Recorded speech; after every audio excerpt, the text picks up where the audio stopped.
अकोला जिल्ह्यात महाराष्ट्र जीवन प्राधिकरणामार्फत करण्यात येत असलेल्या प्रादेशिक पाणीपुरवठा योजनेच्या कामांची त्रयस्थ संस्थेमार्फत चौकशी करण्याची मागणी जिल्हा परिषद जलव्यवस्थापन आणि स्वच्छता समितीच्या सभेत करण्यात आली। जलजीवन मिशनमध्ये जिल्ह्यातील तेल्हारा तालुक्यातील महाराष्ट्र जीवन प्राधिकरणामार्फत करण्यात येत असलेल्या कामांची चौकशी करण्याची मागणी सदस्य संजय अढव यांनी सभेत केली।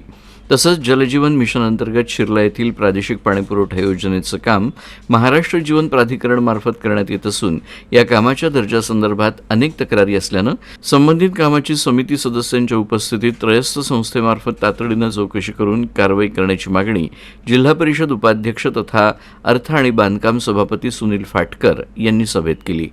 जिल्हा परिषद अध्यक्ष संगीता आढव यांच्या अध्यक्षतेखाली घेण्यात आलेल्या या सभेला उपाध्यक्ष सुनील फाटकर, समाज कल्याण सभापती आम्रपाली खंडारे, महिला आणि बालकल्याण सभापती रिजवाना परवीन, सदस्य संजय अढव, जगन्नाथ निचळ यांच्यासह संबंधित अधिकारी उपस्थित होते।